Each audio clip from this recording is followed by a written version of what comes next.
aliran-aliran sesat gitu. Tapi 13 ada 3. Contohnya?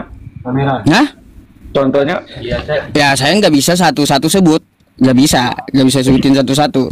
Tapi ada ajaran yang menumbalkan Tuhannya untuk nebus dosa katanya.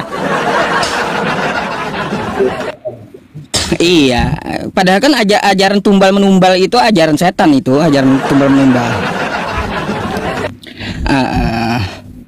Iya Itu juga. bang. Iya juga katanya. Iya juga katanya.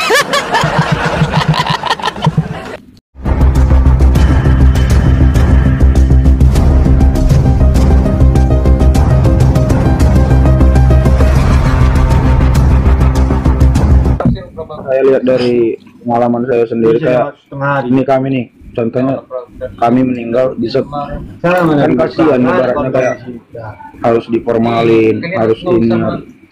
Udah siap yuk. Ya kalau di Islam bang harus disegerakan gitu. Kalau di Islam. Tapi kalau untuk yang lain kan seperti agama lain ada diformalin, ada diawetkan ya. Kami tidak menganut itu gitu. Itu yang aku maksudkan tadi Pak Ustadz. Jadi kan kayak kasihan gitu mayatnya ini, kayak berhari-hari sampai formalin gitu kan. Iya. Nah gitu.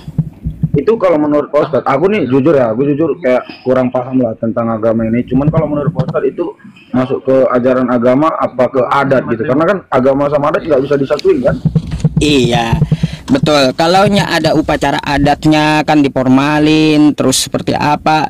Yang adatnya itu tidak bertentangan dengan syariat, silahkan diambil bang. Tapi kalau bertentangan dengan syariat Islam ya, maka tinggalkanlah gitu. Lebih baik disegerakan. Itu jawaban saya.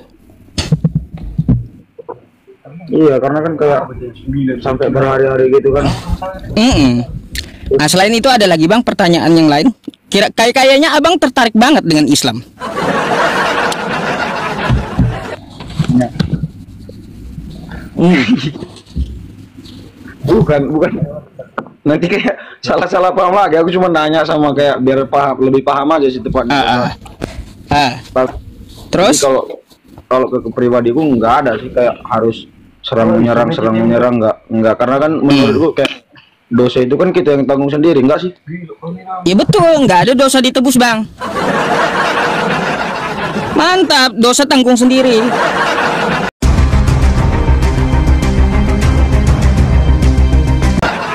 Nggak ada dosa itu ditebus ya. Tepuk tangan. Tuh, anda sendiri yang mengatakan dosa itu tanggung sendiri, nggak ada ditebus ya. Kalau tadi ini udah apa namanya, udah kayak udah Pak Ustaz sindir sini lagi ini kenapa? Nah, kok saya nyindir sih? Lah, kan konsep ente di Kristen katanya dosa udah ditebus, tapi kata anda sendiri dengan naluri anda, keceplosan anda mengatakan dosa tanggung sendiri kan? Nggak ada penebusan dosa itu, nggak ada. Sekarang ini kan kayak ya aku yang buat dosa, aku yang nanggung gitu nggak sih? Iya, betul itu. Wala taziru waziratu wizra ukhra. Kalau bahasa Islamnya, wala taziru waziratu wizra ukhra. Gitu. Iya, artinya apa tuh Pak Ustaz? Aku nggak tahu bahasa Arab. Dosa tidak dibebankan ke orang lain, tapi dosa tanggung sendiri. Kan betul berarti. Ya kan. Tapi kan kalau menurut kami Tuhan Yesus itu udah datang ke bumi untuk menebus dosa-dosa kami seluruh. Kenapa dia menebus dosa itu? Jadi untuk menebus dosa anda terus hidupnya kayak gimana? Seenaknya aja habis itu? Enggak lah Ustaz. Kalau menurutku ya enggak mesti seenaknya. Lah terus kalau gini, kenapa dosa anda di orang lain yang ditumbalin gitu? Kenapa itu? Karena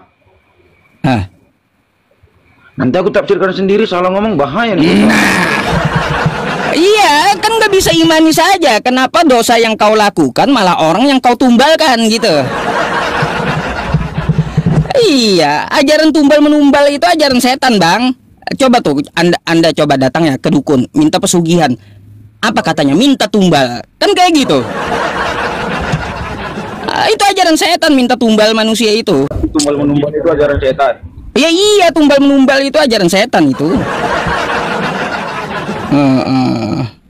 Emang ada agama yang ngajaran sesat gitu atau ajaran setan gitu ada apa Ustaz? Banyak aliran-aliran orang, banyak. Aliran-aliran sesat gitu. Tapi 13 ada 3. Contohnya? Kamera. Nah, Contohnya? ya saya nggak bisa satu-satu sebut, nggak bisa sebutin satu-satu. Tapi ada ajaran yang menumbalkan Tuhannya untuk nebus dosa katanya. Iya, padahal kan ajaran tumbal menumbal itu ajaran setan, itu ajaran tumbal menumbal. Iya Gitu juga. Bang. Iya juga katanya. Iya juga katanya. Masuk ya. Aduh. Waras tuh abang. Ya, udah mulai waras gitu. Bahaya. Hmm. Iya juga. Iya juga. Enggak tumbal menumbal itu namanya Pak Ustaz. Itu dia datang ke bumi untuk menebus semua dosa-dosa manusia, lalu dia disalibkan beserta 3 orang kiri kanan. Siapa yang nyuruh? Apanya siapa yang nyuruh Pak Ustaz? Siapa yang nyuruh dia? Siapa yang nyuruh? Kayak lampu gitu. Ada gak kehendak Bapa di surga supaya dia mati di salib menebus dosa? Nah, kayak mana? Kita ini pakai Kan dia datang ke bumi ini memang hanya untuk menebus dosa manusia, Mbak. Nggak ada bang, nggak ada. Bapak di sorga nggak ada mengatakan supaya anaknya itu ya dimatikan di tiang salib buat nebus dosa manusia. Nggak ada kayak gitu. Bapak di sorga itu nggak ada ngomong kayak gitu. Berarti dia pandai-pandaian kayak gitu. Lah, iya itu kan makar dari Yahudi yang jadi doktrin Kristen. Padahal nggak ada Tuhan menginginkan ya, Tuhan semesta alam menginginkan bahwa Yesus itu mati di tiang salib untuk menebus dosa manusia. Nggak ada itu, nggak ada. Oh, ya.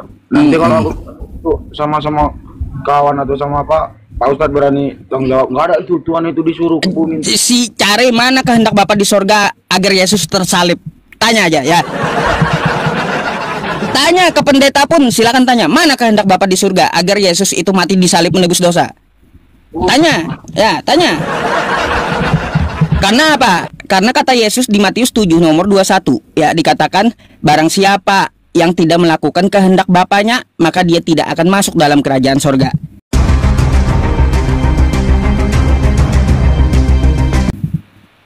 Gitu. Jadi kalaunya tidak melakukan kehendak Bapanya, maka dia tidak masuk dalam kerajaan sorga. Ada nggak kehendak Bapa agar Yesus mati di tiang salib menebus dosa? Nggak ada. Ada ayat yang bilang, akulah jalan kebenaran dan hidup, tiada jalan menuju ke surga melainkan aku. Lah, itu dia ngomong sama siapa? Tahu nggak? Sama kami lah mungkin. Mungkin sama kami. Bang, kagak ada dia ngomong sama Kristen. Waktu Yesus menjabarkan, akulah jalan kebenaran dan hidup, tidak ada sampai kepada Bapa tanpa melalui aku. Itu dia lagi ngomong sama muridnya Filipus dan Thomas. Oke? Orang Yahudi, bukan untuk Kristen. Kagak nyambung. Kalau Yesus melarang ajarannya dibawakan di luar Yahudi, dilarang oleh Yesus. Baca Matius 10.